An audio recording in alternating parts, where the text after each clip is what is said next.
Hello everyone, welcome to my channel. तो स्वागत है आप सभी का एग्री टू कल्चर फैमिली के इस यूट्यूब चैनल पे। तो आज है डे 7, 7वां क्लास होने वाला है आज एग्रीकल्चर का, एग्रीकल्चर एमसीक्यू सीरीज का, जो कि आने वाला जो भी एग्रीकल्चर का एग्जाम है, चाहे वो आईपीएस एफओ या फिर कोई भी अदर एग्जाम हो, एग्रीकल्चर का अगर पोर्शन जहां से क्वेश्चन पूछा जाएगा तो ये क्लास उन सभी के लिए काफी इंपॉर्टेंट रहने वाला है। यहाँ पर जो सारा क्वेश्चन है वो आईपीएस एफओ के पैटर्न पर आधारित है। हिंदी और इंग्लिश दोनों लैंग्वेज में यहाँ पर क्वेश्चन देखने को मिलेगा। ऑप्शन भी यहाँ पर 5-5 रखा गया है। तो सारे क्वेश्चंस को अच्छे तरीके से समझेंगे, ऑप्शंस को देखेंगे। यहाँ पर ऑप्शन को भी हम लोग डिटेल में समझेंगे, जो भी वहां से पॉइंट बन सकता है, एग्जाम ओरिएंटेड पॉइंट बन सकता है, उसको हम लोग क्लियर करते हुए इस क्लास को करेंगे। तो जितने भी एग्रीकल्चर के स्टूडेंट है वो इस क्लास में बने रहिए। और इसके जो पहले के लेक्चर है, यहाँ पर 6 लेक्चर और है, उसको भी अच्छे तरीके से जाके चैनल में देख लेंगे। तो चलते हैं आज की इस क्लास में, देखते हैं आज का पहला क्वेश्चन। तो पहला क्वेश्चन है यहाँ पे, Bordeaux mixture was first developed by professor Millardet for the control of which disease. Bordeaux mixture जो है कवकनाशी का निर्माण सबसे पहले प्रोफेसर मिलार्डेट ने किस रोग के नियंत्रण हेतु किया था? व्हीट रस्ट, गेहूं का रस्ट रोग, early blight of potato, downy mildew of grape, rice blast, apple scab. तो यहाँ पर किसके लिए बोर्डेक्स मिक्सचर को डेवलप किया गया था? प्रोफेसर मिलार्डेट के द्वारा। तो सबसे पहले यहाँ पर बोर्डेक्स मिक्सचर को समझेंगे कि ये क्या है। बोर्डेक्स मिक्सचर की बात करेंगे तो इसको किसके द्वारा डेवलप किया गया था? तो प्रोफेसर मिलार्डेट। कहां के वैज्ञानिक थे? तो ये फ्रांस के वैज्ञानिक थे। कब इन्होंने किया था? तो 1880 में। बोर्डेक्स मिक्सचर को डेवलप कब किया था? तो 1880 में। और ये जो है किसको कंट्रोल करने के लिए बनाया गया था? तो यहाँ पर डाउनी मिल्ड्यू ऑफ ग्रेप्स, जो ग्रेप में, अंगूर में यहाँ पर डाउनी मिल्ड्यू डिजीज देखने को मिलता है, उसको कंट्रोल करने के लिए यहाँ पर बोर्डेक्स मिक्सचर को बनाया गया था। डाउनी मिल्ड्यू ऑफ ग्रेप की बात करेंगे तो किस फंगस के द्वारा, किस कवक के द्वारा ये होता है? तो इसका नाम है यहाँ पर प्लाज्मोफोरा विटिकोला। प्लाज्मोफोरा विटिकोला। इसके कॉजल ऑर्गेनिज्म को याद रखना है कि यहाँ पे डाउनी मिल्ड्यू ऑफ ग्रेप है वो किसके द्वारा होता है? तो प्लाज्मोफोरा विटिकोला के द्वारा होता है। इसके कंट्रोल के लिए यहाँ पर कौन सा मिक्सचर का यूज किया जाता है? तो बोर्डेक्स मिक्सचर का। किनके द्वारा डेवलप किया गया? तो प्रोफेसर मिलार्डेट के द्वारा। कब किया गया? तो 1880 में। ये कहाँ के वैज्ञानिक थे? तो फ्रांस के थे। इसका फॉर्मूला क्या होता है? फॉर्मूला को भी देख लेंगे। बोर्डेक्स मिक्सचर की फॉर्मूला की बात करेंगे। बोर्डेक्स मिक्सचर की फॉर्मूला की बात करें तो इसमें क्या होता है? तो कॉपर सल्फेट, CuSO4, क्या बोलते हैं इसको? Copper sulphate. प्लस यहाँ पर क्या होता है? लाइम प्लस वाटर, पानी। CuSO4 को क्या बोलते हैं? Copper sulphate.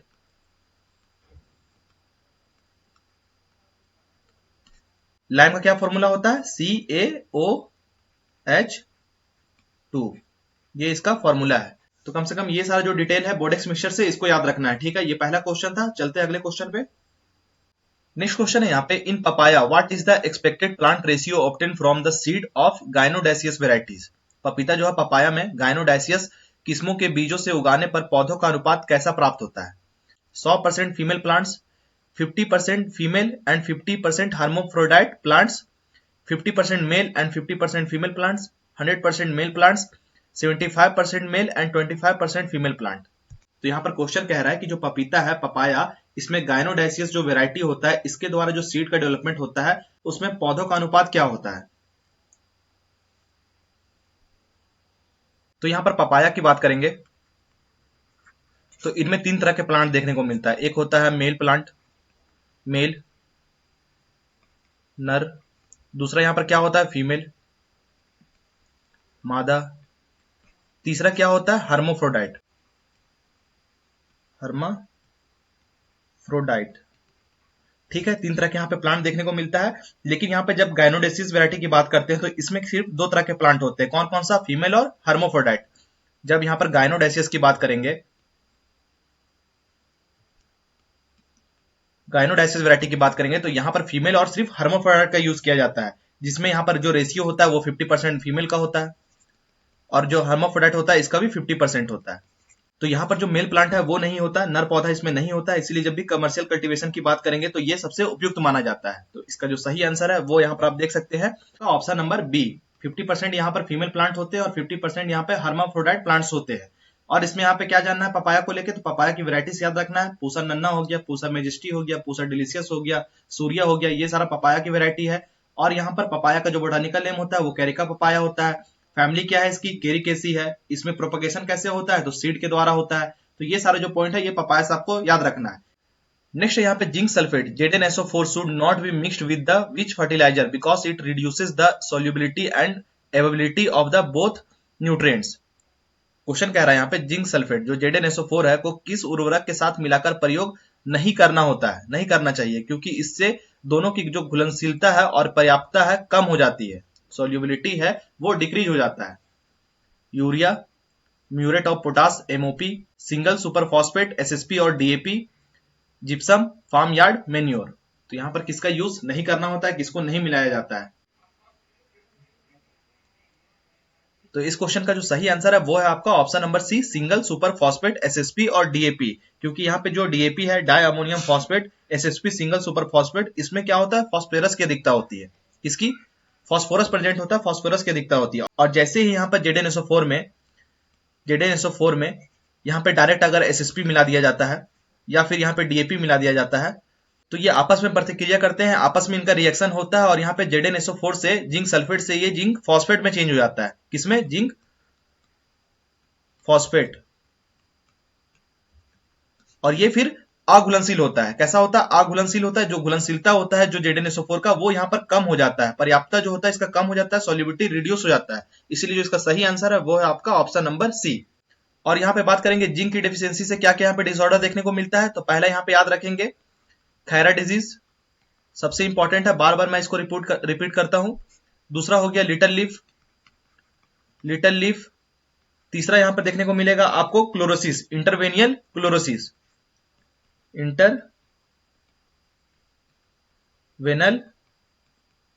क्लोरोसिस।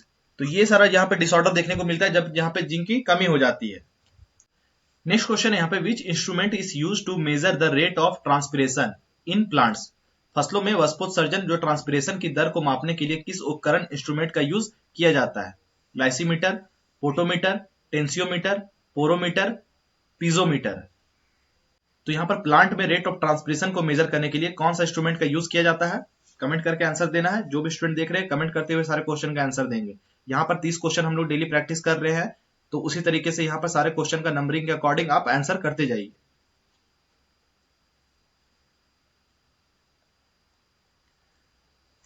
तो यहाँ पे जो इंस्ट्रूमेंट यूज होता है वो होता है पोटोमीटर। इसका जो सही आंसर है वो है आपका ऑप्शन नंबर बी, पोटोमीटर। ये ट्रांसपिरेशन रेट जो पौधों में वाष्पोत्सर्जन का दर होता है उसको अध्ययन करने के लिए पोटोमीटर का यूज किया जाता है। ये जो है सीधे ट्रांसपिरेशन को नहीं मेजर करता, वाष्पोत्सर्जन को डायरेक्ट ये मेजर नहीं करता है। ये किसको मेजर करता है? तो जो वाटर अपटेक होता है, वाटर अपटेक, प्लांट के द्वारा जो वाटर का अपटेक होता है, पानी का यहाँ पर अवशोषण होता है जल का, उसको ये मेजर करता है। और माना जाता है कि पौधा जितना यहाँ पर पानी का अवशोषित करता है उतना ही यहाँ पर वाष्पोत्सर्जन करता है। इसीलिए जो इसका सही आंसर है वो है आपका ऑप्शन नंबर बी। ठीक है। पोटोमीटर में भी सबसे फेमस कौन सा टाइप है? तो गैंगोंग पोटोमीटर, ये काफी फेमस है। और इसके अलावा जो बाकी के ऑप्शन है जैसे कि लाइसीमीटर हो गया, ये किसका? तो ये ईटीको, इवेपो ट्रांसपिरेशन।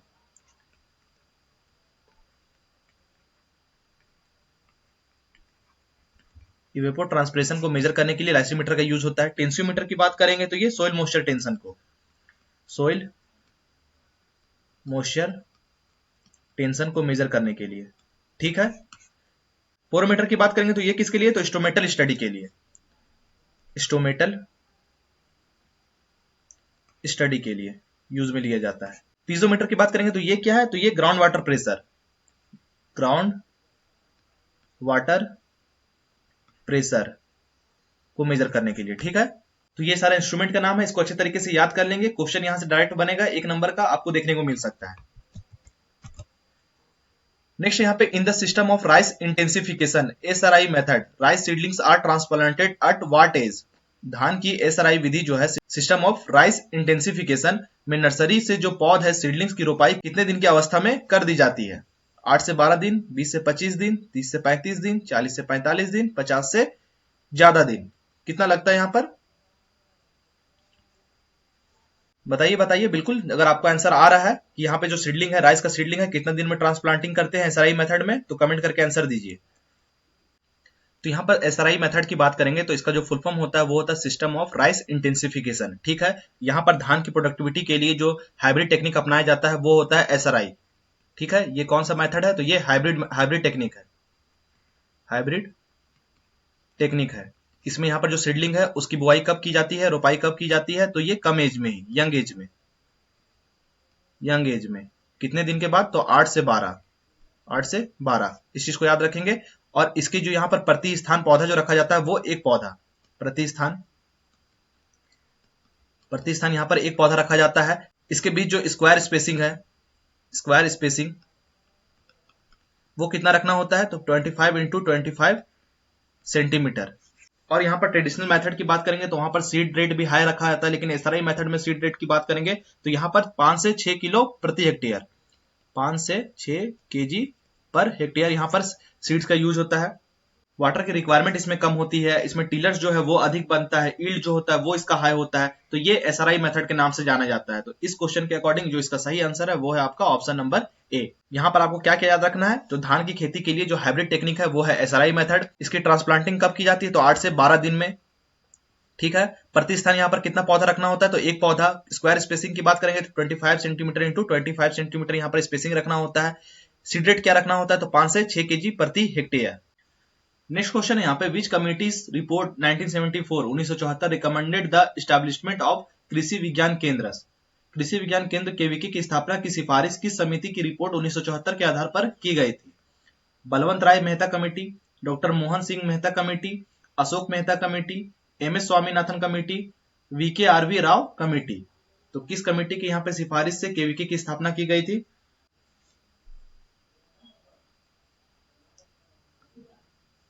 तो यहाँ पर केवीके के फुल फॉर्म की बात करेंगे तो कृषि विज्ञान केंद्र इसका फुल फॉर्म होता है।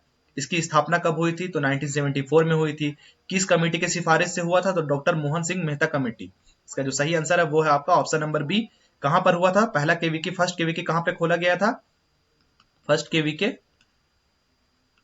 पुडुचेरी में, पुडुचेरी में खोला गया था। ये किसके अंतर्गत आता है, तो ये आईसीआर के अंतर्गत आता है। आईसीआर इसको कंट्रोल करता है, ठीक है। और इसका मेन ऑब्जेक्टिव क्या है कृषि विज्ञान केंद्र का, तो जितने भी फार्मर्स हो गए या फिर ग्रामीण जो युवा हो गए, यूथ हो गए, महिलाएं हो गई, इनके तक यहाँ पर कृषि का प्रशिक्षण का आदान प्रदान करना, ठीक है। ये इसका मेन ऑब्जेक्टिव है। यहाँ पर इसका एक मोटो भी है, मोटो को याद रखेंगे। मोटो ऐसा स्लोगन है, learning by doing, learning by doing, इस चीज को याद रख लेंगे, ठीक है।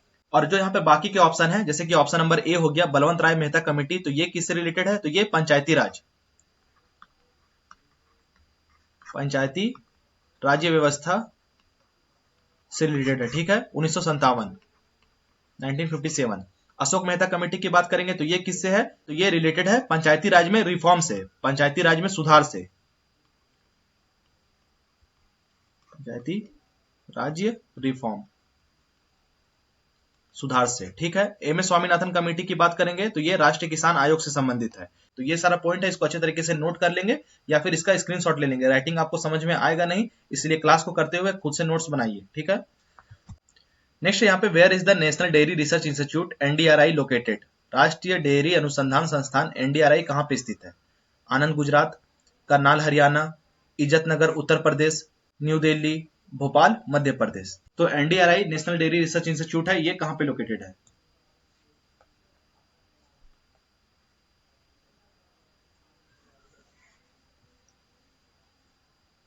तो एनडीआरआई की बात करेंगे, इसका फुल फॉर्म याद रखेंगे, नेशनल डेयरी रिसर्च इंस्टीट्यूट होता है। कहां पे स्थित है, तो ये करनाल हरियाणा में है। ये डीम्ड यूनिवर्सिटी के अंतर्गत आता है, ये एक डीम्ड यूनिवर्सिटी है, ठीक है। पूछा जाता है किसके अंतर्गत, आईसीआर। इसकी स्थापना कब हुई थी, तो इसकी स्थापना जो है 1923 में हुआ था। कहां पे हुआ था, तो बेंगलुरु में हुआ था, बेंगलुरु में हुआ था। फिर इसको यहां से शिफ्ट किया गया, कहां पे किया गया, तो करनाल, करनाल हरियाणा में। कब किया गया, तो 1955 में। तो इसकी स्थापना जो है 1923 में किया गया, बेंगलुरु में किया गया, उसके बाद इसको शिफ्ट किया गया करनाल हरियाणा में, 1955 में शिफ्ट किया गया। ये एक डीम्ड यूनिवर्सिटी है जो कि आईसीआर के अंतर्गत आता है। इतना सारा पॉइंट है, ये आपको याद रखना है।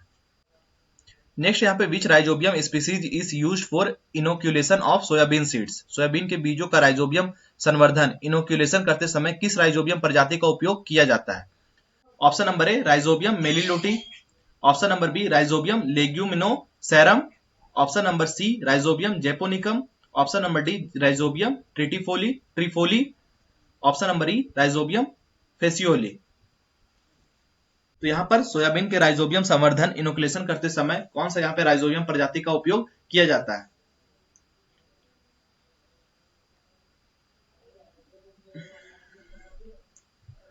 तो यहाँ पर सोयाबीन की बात करेंगे। सोयाबीन का यहाँ पर बोटानिकल नेम क्या होता है? ग्लाइसिन मैक्स,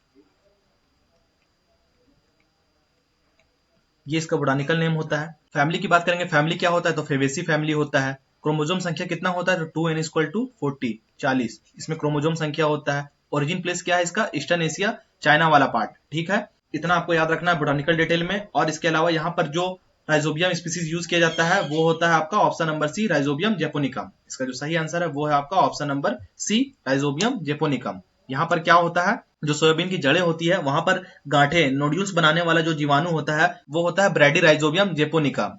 ये क्या काम करता है? तो जो वायुमंडल का जो नाइट्रोजन है उसको यहाँ पर पौधों के लिए यूजफुल बना देता है, जिससे कि जो नाइट्रोजन की अधिकता यहाँ पर बढ़ जाता है और फसल में यहाँ पे वृद्धि देखने को मिलता है। गांठों की जो संख्या है, नोड्यूल का जो नंबर है वो बढ़ता है और यहाँ पर ईल्ड जो है वो हाई हो जाता है, इसीलिए यहाँ पर इसका यूज किया जाता है।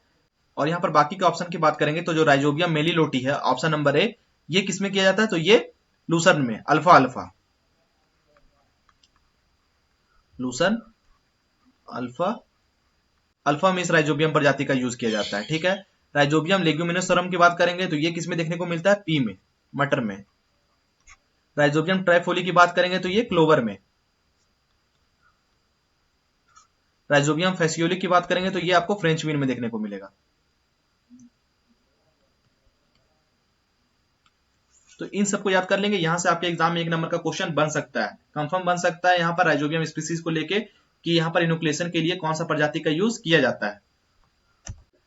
नेक्स्ट यहाँ पे black cotton soil develops deep cracks after rainfall और irrigation due to the presence of which clay mineral. काली मृदा ब्लैक कॉटन सॉइल में वर्षा या सिंचाई के बाद गहरी दरारें, क्रैक्स पड़ जाने के मुख्य कारण किस क्ले मिनरल की उपस्थिति होती है? केओलाइट, मोंटेमोर्लोनाइट, इलाइट, क्लोराइट, वर्मिकुलाइट। काफी अच्छा क्वेश्चन है ये सोइल साइंस का।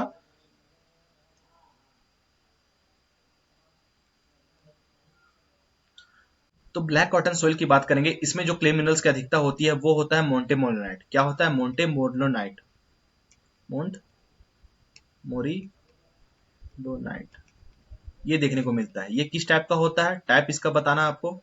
टाइप क्या होता है? तो 2:1 का।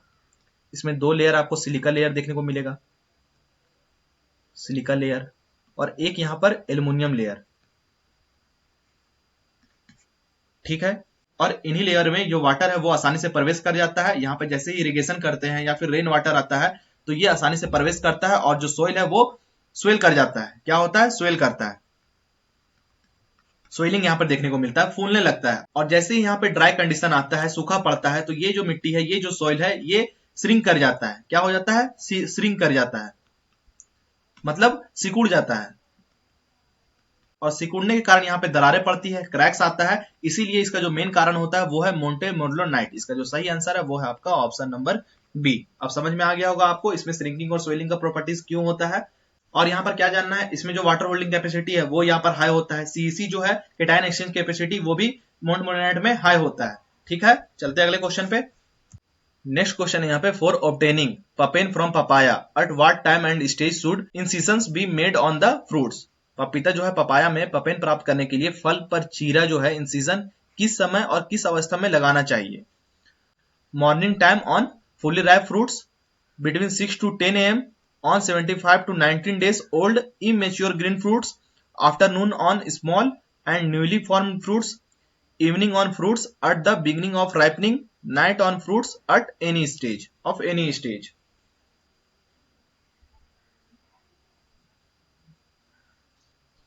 यहाँ पर पपेन जो है ये क्या है? तो ये एक प्रोटीन डाइजेस्टिव एंजाइम है। ठीक है, प्रोटीन डाइजेस्टिव एंजाइम है जो कि पपीते में दूधिया रस लेटेक्स के रूप में निकलता है। और इसको जो निकालने के लिए सबसे बेस्ट टाइम जो माना जाता है वो 6 से 10 AM 75 से 90 दिन का जो ओल्ड इमेच्योर ग्रीन फ्रूट होता है, यहाँ से इसको चीरा लगाकर निकाला जाता है। इसका जो सही आंसर है वो है आपका ऑप्शन नंबर बी। ठीक है, इसका यूज कहाँ पे होता है पपेन का? तो इसका यूज को याद रखेंगे मीट के टेंडराइजर के लिए, meat tenderiser, pharmaceutical industries,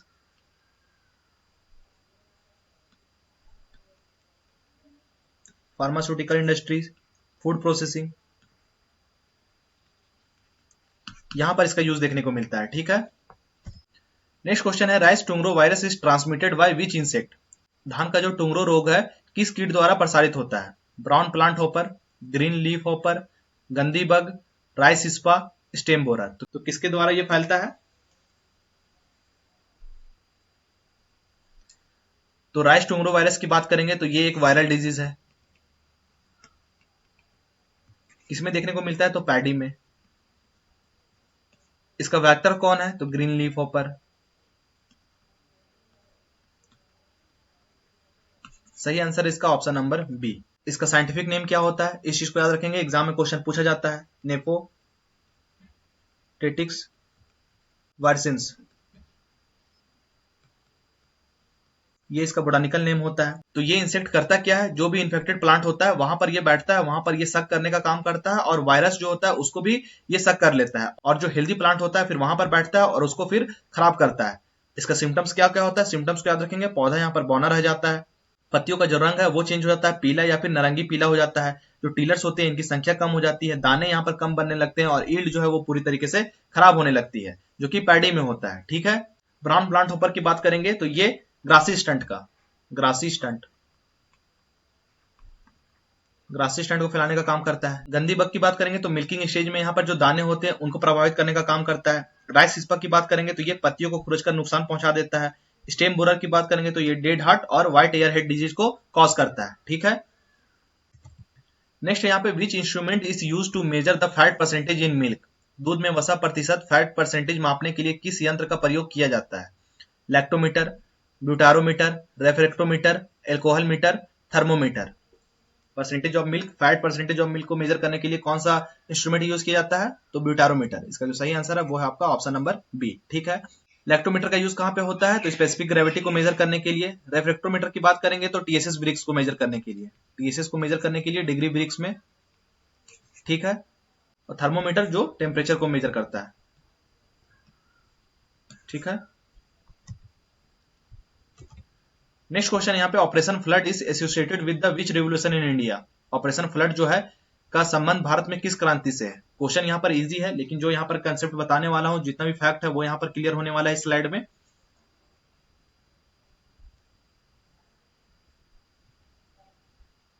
operation flood की बात करेंगे तो भारत का सबसे बड़ा दूध विकास डेयरी डेवलपमेंट प्रोग्राम के नाम से ये जाना जाता है। ऑपरेशन फ्लड जो है डेयरी डेवलपमेंट प्रोग्राम के नाम से जाना जाता है।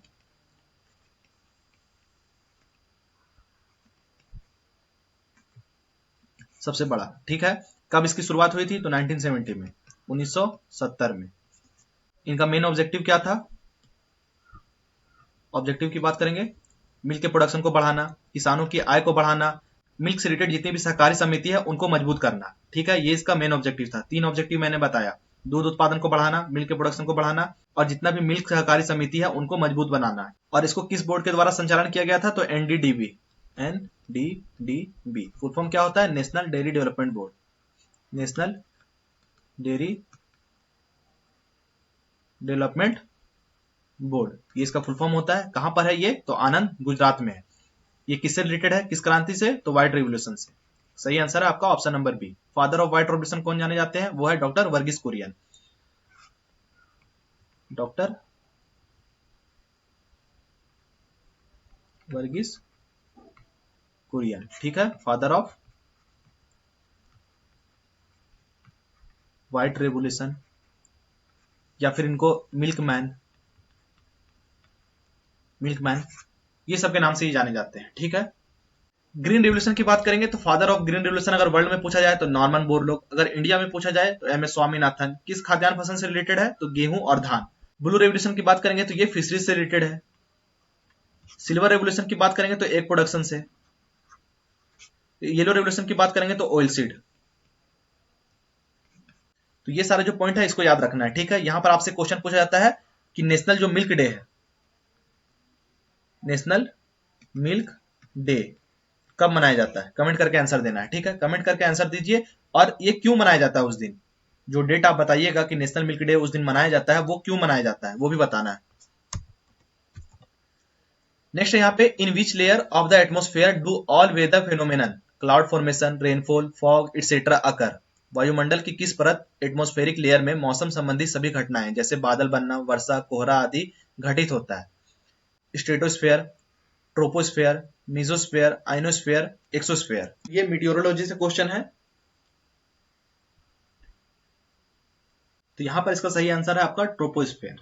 अगर क्लाउड फॉर्मेशन की बात करेंगे, रेनफॉल की बात करेंगे, फॉग, जितना भी वेदर फेनोमेना होता है वो ट्रोपोस्फेयर में होता है। इसका जो सही आंसर है वो है आपका ऑप्शन नंबर बी। और जैसे जैसे इस स्फीयर में ऊंचाई बढ़ता है वैसे ही यहाँ पर टेम्परेचर कमी देखने को मिलता है। कितना? 6.5 डिग्री सेल्सियस प्रति यहाँ पर 1000 मीटर में कमी होता है। ठीक है, कितना से कितना किलोमीटर के बीच ये पाया जाता है? तो 8 किलोमीटर, 8 किलोमीटर से 18 किलोमीटर। और ये जो मैंने बताया टेम्परेचर कम होना, इसको किस नाम से बोला जाता है? तो नॉर्मल लेप्स रेट बोला जाता है इसको, लेप्स रेट। ठीक है, एग्जाम में पूछा जाता है। स्ट्रेटोस्फेयर की बात करेंगे तो ओजोन लेयर, यहाँ पे ओजोन लेयर। मेसोस्फेयर की बात करेंगे तो यहाँ पे मीटियोर बर्निंग देखने को मिलेगा। आइनोस्फेयर की बात करेंगे तो यहाँ पर आपको रेडियो कम्युनिकेशन, जो क्वेश्चन पूछा जाता है रेडियो कम्युनिकेशन जो है वो किस स्फीयर में देखने को मिलता है? एक्सोस्फीयर की बात करेंगे, बाह्य मंडल, ये आउटर मोस्ट लेयर होता है। नेक्स्ट यहाँ पर what is the effect of continuous use of aluminium sulphate fertiliser on soil reaction? Ammonium sulphate उर्वरक का लगातार प्रयोग करने से मिट्टी की प्रकृति पर क्या प्रभाव पड़ता है? Soil become alkaline, soil become acidic, no effect on soil reaction, soil salinity is completely removed, soil pH rises above 8.5 pH. तो यहाँ पर क्वेश्चन पूछ रहा है कि अमोनियम जो सल्फेट है इस फर्टिलाइजर का लगातार प्रयोग करते हैं मिट्टी में तो मिट्टी की जो प्रकृति है उस पर क्या प्रभाव पड़ता है?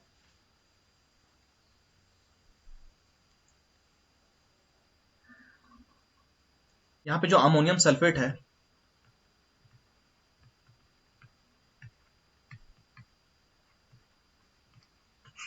ठीक है, क्या इसका फॉर्मूला होता है? NH4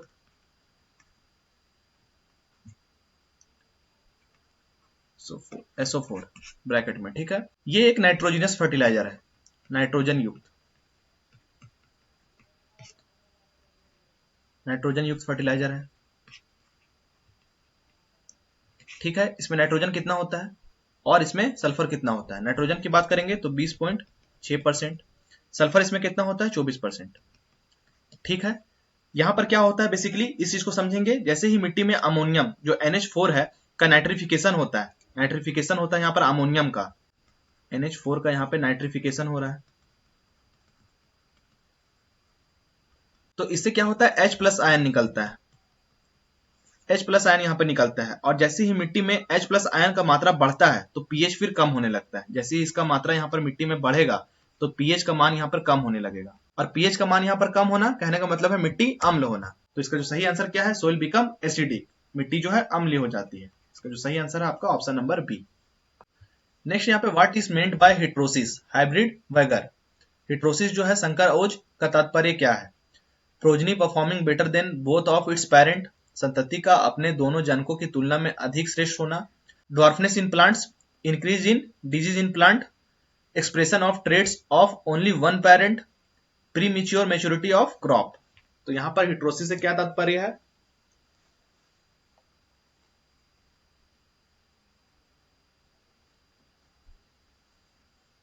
हिट्रोसिस संकर बीज वह स्थिति होता है जो एफ होता है, मतलब प्रोजनी जो होता है संकर हाइब्रिड अपने दोनों माता पिता पेरेंट से बेहतर प्रदर्शन करता है, चाहे वो ईल्ड हो, वैगर ग्रोथ हो, बायोमास हो, डिजीज रेसिस्टेंट में, हर चीज में वो पेरेंट से बेटर होता है। तो इसका जो सही आंसर है वो है आपका ऑप्शन नंबर ए। ठीक है, इसका अधिक उपयोग कहां पे देखने को मिलता है? मेज हो गया, सोरगम हो गया, पर्ल मिलेट हो गया, सनफ्लावर हो गया, ये सब में इसका यूज किया जाता है। ठीक है, नेक्स्ट क्वेश्चन है यहाँ पे, in which year was the National Bank for Agriculture and Rural Development NABARD established? राष्ट्रीय कृषि और ग्रामीण विकास बैंक नाबार्ड की स्थापना किस वर्ष की गई थी? 1969, 1975, 1982, 1991, 2001। कब किया गया था नाबार्ड का स्थापना?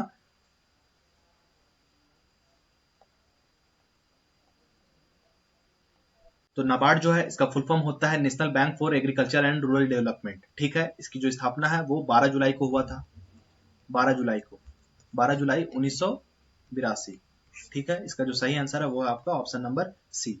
मेन ऑब्जेक्टिव क्या है इसका, तो कृषि विकास को बढ़ावा देना, ग्रामीण क्षेत्रों को वित्तीय सहायता देना, जितनी भी सहकारी बैंक है, क्षेत्रीय ग्रामीण बैंक है, उसको रिफाइनेंस उपलब्ध कराना। ठीक है, इसका हेडक्वार्टर कहाँ पे है, हेडक्वार्टर तो मुंबई में। ठीक है, इसके अलावा जो बाकी के बैंक है, जो आरआरबी हो गया, ये कब स्टैब्लिश हुआ था, 1975 में। आरबीआई हो गया, ये 1935 में। एसबीआई ये कब हुआ था, 1955 में। ठीक है, इन सबको भी याद कर लेंगे। नेक्स्ट यहाँ पे pyrite FeS2 is use for the reclamation of which type of soil. Pyrite जो है इसका उपयोग किस प्रकार की मृदा के सुधार हेतु किया जाता है, highly acidic soil, alkaline sodic soil, PT soil, Sandy soil, alluvial soil, जलोढ़ मृदा।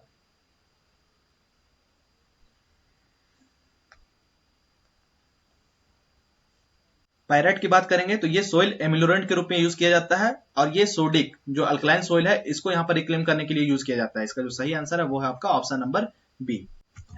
नेक्स्ट यहाँ पे what is the recommended spacing for high density planting HDP of Amrapali mango. Dashehari और नीलम के क्रॉस से जो डेवलप हुआ है अमरपाली, इसमें हाई डेंसिटी प्लांटिंग के लिए कितना दूरी लगाया जाता है, कितना दूरी रखा जाता है spacing, 10 metre into 10 metre, 5 metre into 5 metre, 2.5 metre into 2.5 metre, 1.25 metre into 1.25 metre, 15 metre into 15 metre. कितना यहाँ पर स्पेसिंग रखते हैं अमरपाली में,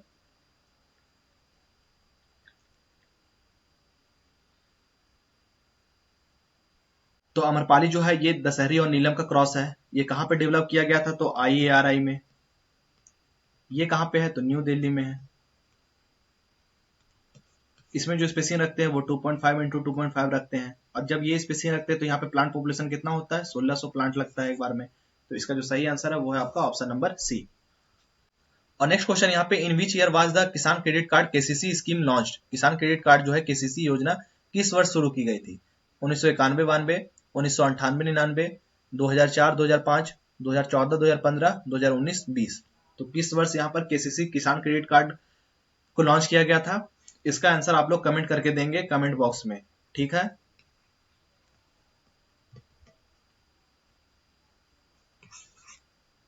इसका आंसर आपको कमेंट करके देना है। KCC किसान क्रेडिट कार्ड से रिलेटेड जितना भी फैक्ट है, जो भी पॉइंट बनता है, जो आप जानते हैं, वो कमेंट बॉक्स में लिख के आंसर देंगे। ठीक है, और ये क्लास कैसा लगा ये भी बताना है।